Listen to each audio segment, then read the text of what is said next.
And welcome to our weekly LinkedIn Live leadership series, Voices of Leadership. Thank you for joining us today. I'm Kathy Eastwood, your host and the founder and CEO of Equals Y. Each week, we explore the fascinating world of leadership, featuring voices from various generations, industries, and backgrounds. A team's job is to deliver business results. It's the role of the leader to empower, inspire, and enable the team and the people to really deliver those results. And there is a repeatable formula that every great leader uses, whether they realize it or not. Express the end vision, engage the people, execute with precision, all powered by the emotions. And this is the E3 leadership code. However, each leader's approach is different. There's no one way to lead and one way to show up. And that's what we love to do here on this show, is to really highlight those different leaders. So I would love you to let us know where you're calling in from. Tell us what you're thinking and ask questions, because this is a great opportunity to ask questions of our guest. And our guest today is here for a very special reason. And I'm really excited because he was nominated by one of his employees. When we talk about great leaders and showcasing it, we have a nomination for him. And so he was nominated, and his employer told me he leads with heart, clarity, and purpose, and that his emotional intelligence leaves a lasting impact. So that says a lot about who he is as a leader. And after speaking with him, I could see exactly why. So Rocco Cozza is the founder and managing partner of Cozza Law Group, as well as a strategic business advisor to founders, helping them step outside the frame and look at their business from a different vantage point. He runs his law practice with a business mindset rather than a traditional law firm structure, and that perspective has shaped some powerful lessons about leadership, culture, and awareness. One of those lessons came from a moment he didn't see coming. As he tells me, it completely shifted how he shows up as a leader. So, Rocco, welcome. And I think this is a great place to start. Tell us about you and tell us about that experience and how it's really changed your view of leadership. Yeah, well, first of all, thank you for having me. I really appreciate the opportunity, and thank you for the kind words. Uh, to start, that experience was really last year, 2024. It was probably the toughest year of my professional life as a leader, just as a professional in general. And it was, to paraphrase it, I had a year where I had a toxic employee or two creating issues within the organization, but my head was down and I wasn't seeing it. I was producing, I was productive. This person was making me produce, probably 30% more than normal. So everything's fine. No one was coming to me. I was producing, things were moving forward, but there was this black cloud within the organization. And then I finally picked my head up, looked around, like I tell founders do, step outside the frame. I stepped outside the frame and kind of had this moment of clarity. We're like, oh my, like this is a problem. And I realized I had to own that moment and got rid of the toxic employees within the organization and had to shift as a leader. I up to that point, I was leading by example, right? I was just charging for, like, hey, they'll follow me. They'll figure out what needs to be done. If I set the example, they'll follow suit. What I realized through all of this is I just needed to be present as a leader. They needed me there. They needed to feel my presence, that I cared, that I heard them, and I am a caring person, and I believe, I lead with kindness. But it was one of those moments where it was a moment of self-reflection, self-awareness, that I took my eye off the ball, and I had to really go back to my core principles and be that leader that was just present for my people. And I sat down with each of them. I owned what happened.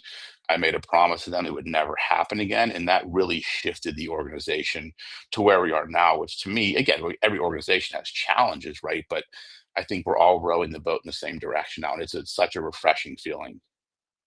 So, I mean, that awareness, and I always say for leaders, the most important, Mhm. if you were to have one skill, it's Yeah. really about awareness, Yes, right? absolutely. How did that awareness what really was the turning point for you to know what was going on and to step outside the frame, as you say, and look Yeah. inwards and realize that? Yes, there was a couple things. So I'll start with when I initially hired the person, my intuition was telling me something was off, but it was a reactionary hire. I needed someone. They checked the boxes. This was great. Even though there was a little bit of my intuition, which I've always listened to my entire professional career, this was the one time I didn't. And so that was the start of it. Then I had another employee that was with me from the beginning leave the organization because of this person, which again kind of made my intuition, but I was looking at the numbers I was producing. We were growing as a firm 30%, more than 30%. But then it finally came to a point where one of the employees who I value, deeply within the organization came to me and said, "This is what's going on."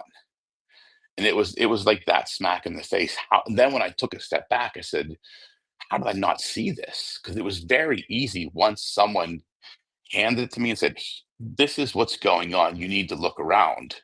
And once I did that, everything became very clear. So it was a couple moments along the way, but the straw that broke the camel's back was that one employee who, again, I value their opinion deeply, came to me and just said, "Listen, I know this isn't who you are.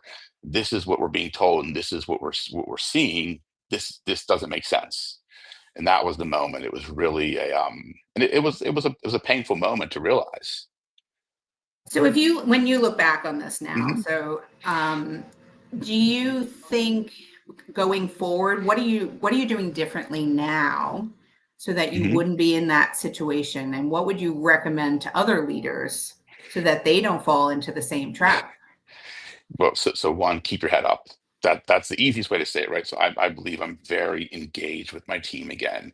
I'm meeting with them, I'm mentoring them, I'm paying attention to what's going on within the office, within the teams. I'm also making sure that when I do sense something, I address it immediately. I don't make an excuse in my head about it. And that's what I was doing.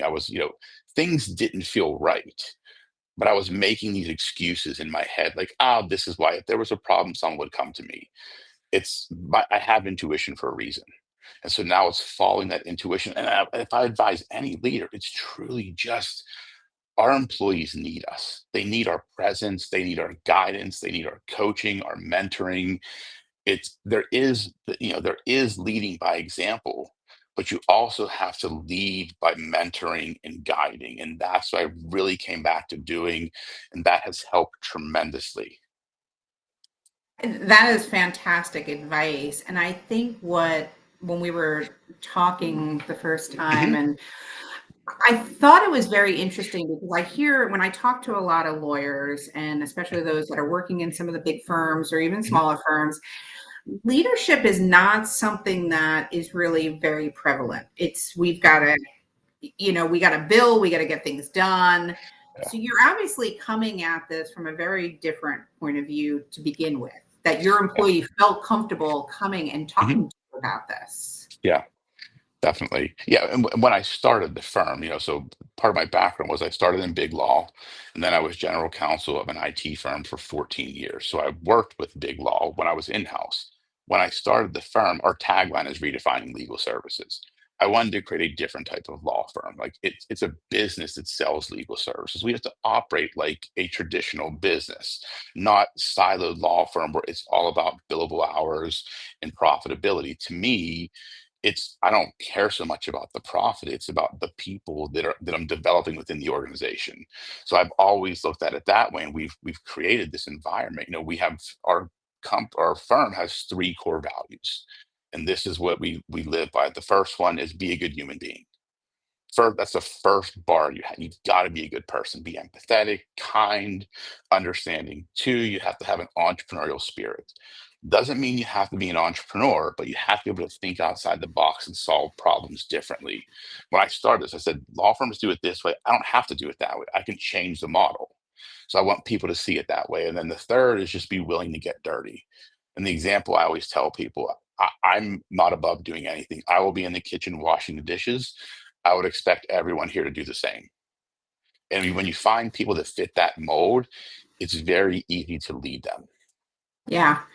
What helped you? really do that self reflection and define those values for the business and what you wanted to do. Yeah, I mean, there was a few things. One, we were going through some operational changes and putting that together, but it was I wanted to make sure that everybody we were bringing into the firm understood what I was about and what the firm was about. So I had to really look inside, like, why did I start the firm? Who am I as a person? What do I believe in? Because to me, that's casting the vision, right? I have to say, this is why we're here. This is why we serve the clients the way we do. And the people have to be in alignment with that. So I looked at it and I just took a step back and said, okay, well, how did I get here? And to me, it's like, okay, I did a TED talk on kindness. So be a good human is obviously number one. Okay.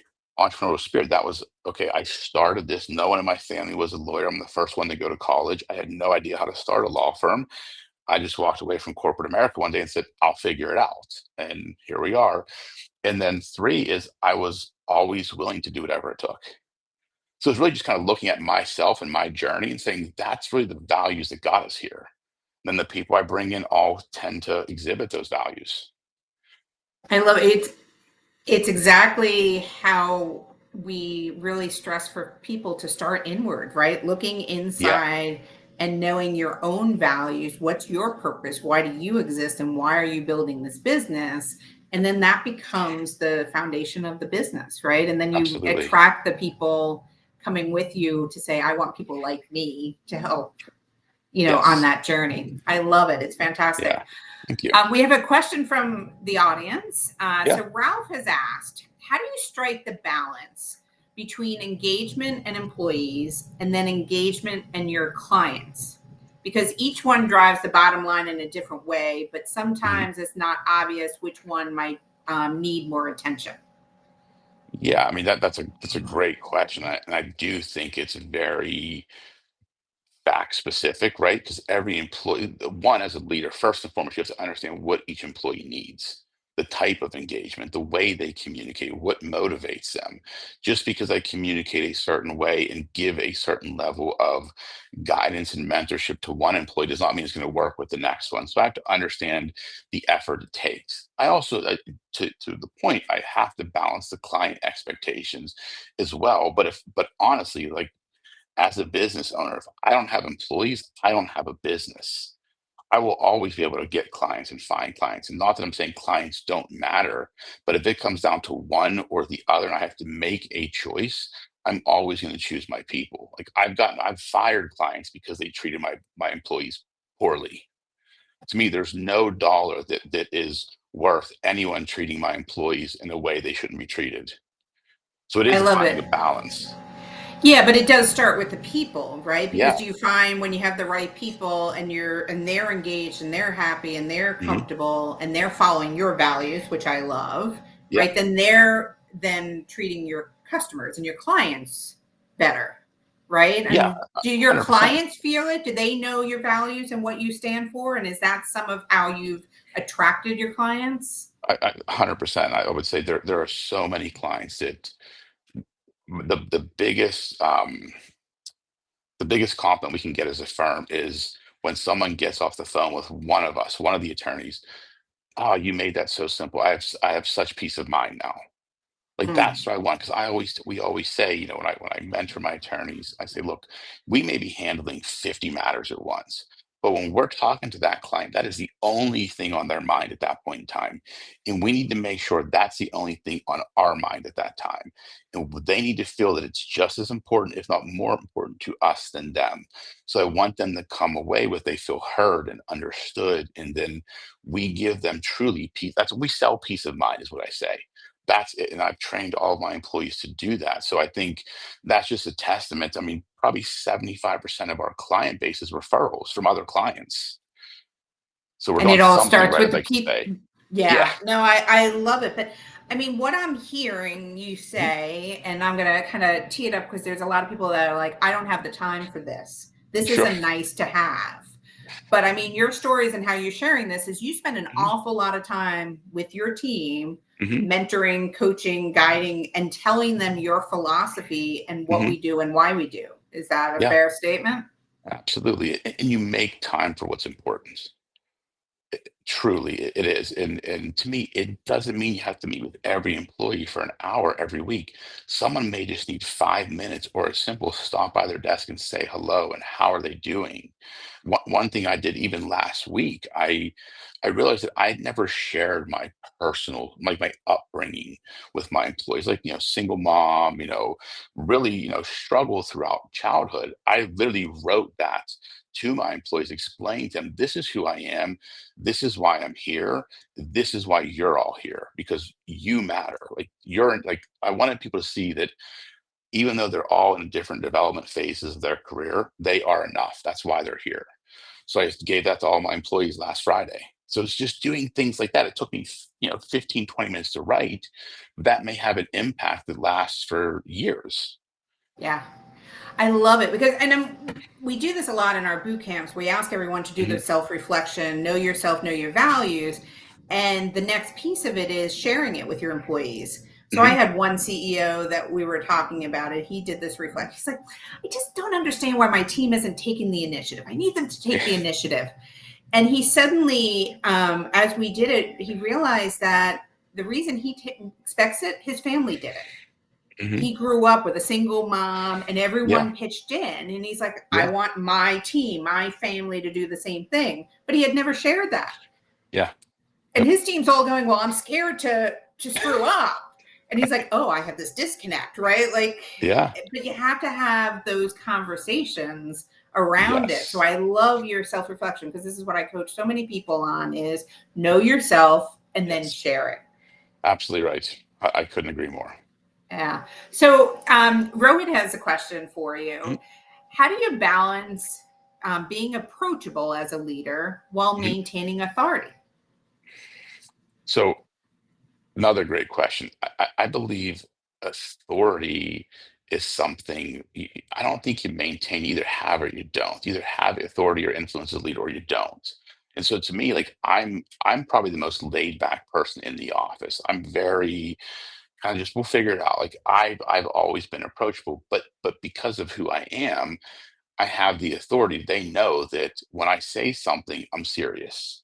So it's truly, I don't necessarily think it's finding a balance. I think you have to understand where your authority comes from. So Mm, to me, like I believe my authority comes from one, I the approachableness. I am approachable, and then just the way I understand people. So I think when people when my team meets with me, like they already understand the authority is there. I don't have to assert authority, it's just I have it because of who I am. yeah. It doesn't mean, leaders go through different journeys, but I truly believe the best leaders, they don't have to assert authority. Yeah. No, I agree. And I think, oftentimes I look at it, it's how do you influence without that Yes. authority, right? Like without, Hmm. and it's not without, I like how you word it, where they know the authority, it's inherent, they know it, Yeah. but it's Yes. not, I think where a lot of people get stuck is thinking that it has to be command and control. I have to tell you Yeah. what to do. And that works in certain situations and for Sure. certain people, but it's Hmm. short lived.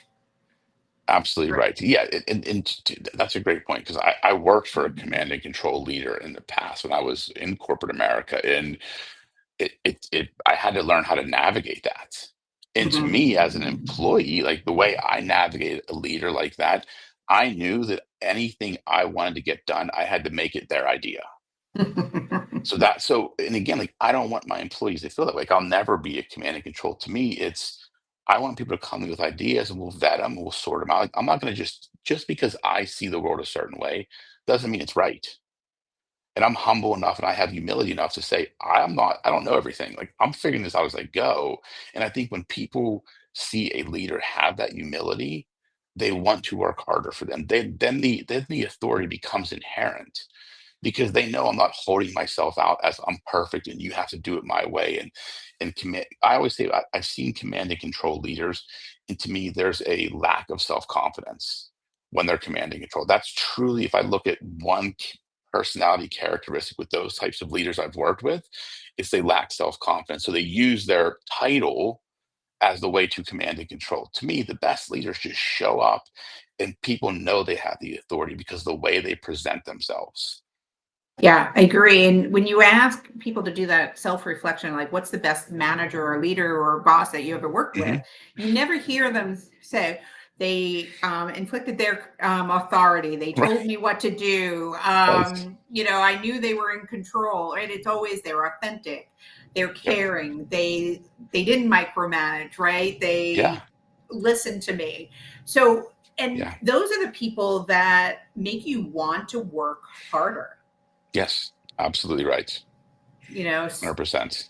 so you talked about having a command and control leader at Hmm. one time. I had one of those as well, and I got no why, and that's why I left Yeah. corporate at one point. What were some other influences, in your career that really helped you create your leadership style and show up how you do? I mean, honestly, my biggest influence of my life was my grandmother. Like, she's really influenced my leadership style. I mean, she passed away in 2017, but she was the one that taught me about kindness and caring and not think you're better or worse than anybody. Like, that was one thing she always instilled in me, like, "You're not better or worse than anybody, just treat everybody with the same level of respect," and I always, as a kid and through college and law school, I did that, and so she was the main, like, a huge influence on me.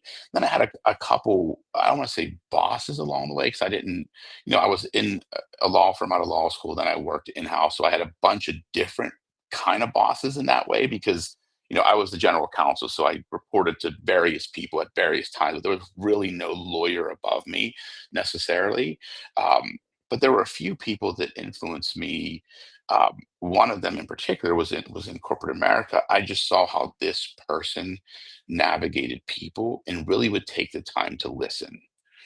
And that's what I like of it. I said, I see why that's important. Just giving someone time, 'cause, that's again what my grandma taught me, just give people your time without any expectation of anything in return. So as a leader, I've always done that. Like, I'll listen to people, I'll give them my time. That's really been probably my biggest influence. Just my grandma and this one individual, in my corporate career that really helped me understand the importance of just that being present and being able to listen to people. I love it. It reminds me because my inspiration is my dad, right? Okay. And he had a term, dignity and respect. Treat everyone Yeah. with dignity and respect. And Yep. it really just underlies everything that I do every morning. Like, Yeah. how do I wake up and how do I live my life that way? Yeah. Um, so there's a comment in the chat, but I think it's Hmm. interesting saying that some leaders portray an image of being collaborative and wanting teamwork, Hmm. but they are not. Have Hmm. you experienced it where your intent is good, or you've seen Hmm. it with others and knowing the intent is good, Hmm. but they might not actually show up, or others aren't able to see it the same way as the intention? Yeah, I think that's a great comment because there are a lot of different perspectives, right? Everybody comes to a situation with their own perspective. So a leader may think they're being collaborative, but hey, the floor is open for ideas. But then if people give ideas that the leader knows already, tested, tried, doesn't work, and they say this isn't going to work, then people perceive that leader to not be collaborative. All the leaders doing in that situation is using their experience and data to inform that decision. Where I usually see the gap is the leaders not communicating that appropriately. And that's where you see the people saying they're not, they say they want teamwork, they say they want to collaborate, but they're not. And it's really because the leader's probably not articulating, hey, these are the 5 other times we tried these exact things. Here's the data, actually don't work. Let's keep going and come up with different ideas. But when people hear no, they tend to shut down and they start looking at it from their own vantage point. So you got to really look at it from the other's perspective. But it does happen, absolutely. And it's a great comment. Yeah, I agree. And because, I have a saying, no one wakes up with bad intent, right? We Right. all intend to show up, Right. but it's the continuous conversations Hmm. that really help reinforce that intent. Yeah. And Absolutely. And I then, notice myself doing that sometimes. I catch myself sometimes. Oh, I didn't articulate that correctly. And I'll go back and say, well, wait a minute, let me make sure you understand why I said no to this. And because no one's perfect, right? Like, I know I make more mistakes than anybody. And it's just having that humility to go back and say, I messed up. Here's what I meant by that. Do we understand now? yeah. I agree. And asking, right? Like I Hmm. often ask people and say, "Can you confirm what you've heard or is it Hmm. because sometimes you say, "Oh, do you understand?" A lot of people are just, yeah." And Yeah. then they're afraid to tell you. But if you ask a much more open question, can you reiterate what I just said? Are we on the same page? You Yeah. learn quite a bit by asking those open questions. You learn what I by doing that, I learned how people receive information, and it helps me understand like how I have to tell something to someone to get them to understand it based upon the way they hear things. I love it. So I'm guessing you're a big fan of the platinum rule rather than the golden rule. Yeah. Have you, Yes. right? I Treat have. others the Yes. way they want to be treated as That, opposed to imposing your will on and it's everyone. and it's funny. I just heard that for the first time probably about a month or two ago. And it's truly how I've always thought. I never knew how to articulate that. And I was on another call and someone in the group said that. I'm like, wow, like that is, I never heard that. That's amazing because that's exactly what it is. You have to treat them how they want to be treated. Yeah. Absolutely. That's so important as a leader, especially because you're dealing with so many different people from different walks of life. And I always say everybody comes to the office with their own backpack full of their problems. And you have to understand like everybody's backpack's different. And I Yep. got to understand how do they want to be treated. Yep. I love that. The backpack of their yeah. Can I use that one going forward? Yeah, I mean, I got it from I can't remember where I got it from. I heard it from someone else saying it. I'm like, that's a great way of putting it because we all carry problems with us every day. No one, I don't know what's going on in everybody's life at all moments. I just have to understand they all have lives outside of the office, and there could be things that are informing their behavior. Yeah. Yeah, because And it could be from when their childhood. It could mhm, be, they got shut down in a conversation one time. They yeah, finally got up the courage to bring an idea forward. yeah, And yeah, it's really understanding all that makes a huge difference. absolutely, it does.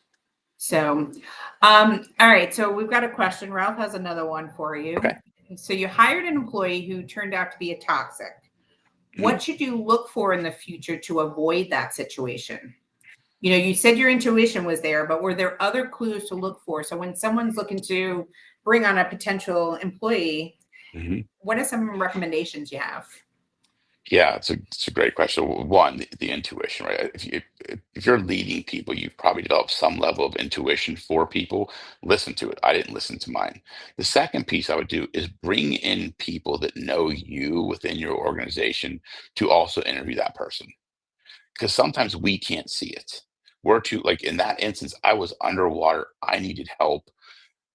Intuition said one thing. I didn't really let anybody else. I mean, I think one other person interviewed this person, but I should have had a couple more that know me at a deeper level because they would have spotted the things immediately. So I think having that, and two, understand, or three, understand what you're actually looking for in a person. To me, like I was looking for a certain type of person, and this individual checked certain boxes, but one of the big boxes that I had didn't necessarily check, but I wasn't paying attention. So really understand what's most important. To me, I say my values were most important, but I didn't hire this person based on values. Yeah. I hired it based upon tactical skills. Yeah, I think we're getting, unfortunately, a lot of people are so hyper focused on results these days Hmm. that and I'm not saying for you, but I've heard it from other stories and even the Yeah. interviewing process I'm hearing. Like people are like, what have you done lately? How can you get this done? Yeah. And missing asking, how resilient are you? Are you Yeah. okay to shift? Are you able to listen to other people's points of view? Those are Yes. things that are hard to teach. You can teach skills. Hmm. We were talking about this before we came on the Yep. air, right? You can't Absolutely. teach, well, I do believe you can teach empathy, but it's not as easy. No, it's not. It's not. A lot of those soft skills are very hard to teach. I mean, they can observe and hopefully improve the skills they already have. But if someone's not empathetic, it's hard to make them empathetic. If someone has some empathy, you can make them a lot more empathetic, I believe. But and again, like that was my fault. I looked at the tactical resume, checks the box, checks definitely organized, diligent, cool. The values, I wasn't even paying attention to those. And that was a huge miss on my part. And so, to answer the question, like, understand your company's values and lead with those, like interview based upon those, because the tactical stuff you can teach anybody. Yeah. I agree. And then I also coach a lot of people that are looking for jobs. They should Hmm. be asking the questions. What is the company Yeah, values? What's the owner's value? Like, because you want to be yeah, working in a place that aligns with your values as well. absolutely right. I mean, that's a huge point that I think a lot of job applicants probably miss. Yeah. Well, I think they're so focused on getting the job. Right. But They I mean, are. and I get it. But this is where, we mentioned it slightly when you talked Mhm, about like the lack of confidence in a command and control leader, but mhm, we let fear, uncertainty, and ego and doubt lead yeah. us so often, right? Mhm. And if we could just let that go or look past it, there's so much more beyond that. Yeah, I think again, as leaders, like anybody I've spoke to, I said if you can have one trait, have humility. Just let the ego, put the ego down, because when you put the ego down, you have humility, you will see a totally different world right in front of you, and it becomes a lot easier to navigate. Yeah. Well, and I mean, the amount of times you've said I made a mistake and I came back to my Mhm. team, like being able and open to admit that is so powerful. Yeah. It's freeing, because I always say, I tell people I'm the most flawed person in this office. Like, truly, because I just try. I've taken risks, I've tried, I've made more mistakes, than I probably failed more times than these people have even been alive. But Hmm. it's just, but I'm okay to admit that, because that makes me me. Had I not failed all those times, I wouldn't have the skill sets I have today. Like, you have to fail, and you have to admit failure, because that's where you learn. Yeah, I agree. And I think oftentimes we forget about experience being such a powerful tool for Yeah. leaders. Yes. And there's Absolutely. sometimes the younger generation comes in and goes, I know how to do this. And I'm like, Yeah. okay, yes, you probably have the skills you've learned, but Hmm. have you experienced it? Because it's a lot different than a textbook.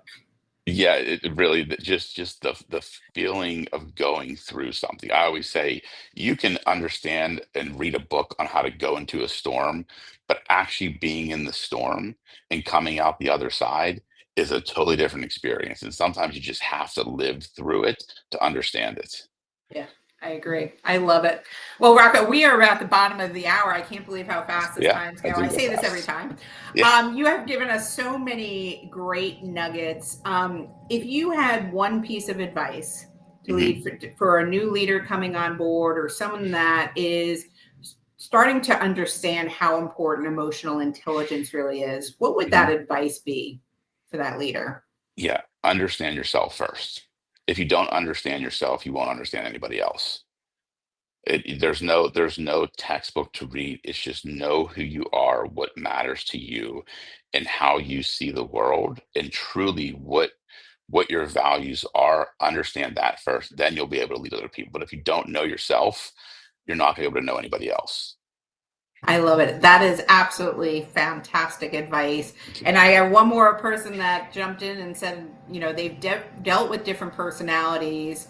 And how do you deal with a leader, right, leading Hmm. up that's toxic and not open to ideas? I think it comes back to knowing yourself Hmm.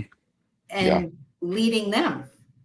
Yeah, I mean, truly, like, sometimes those toxic leaders, they, I- in my opinion, from what I've seen, they want to be heard and understood.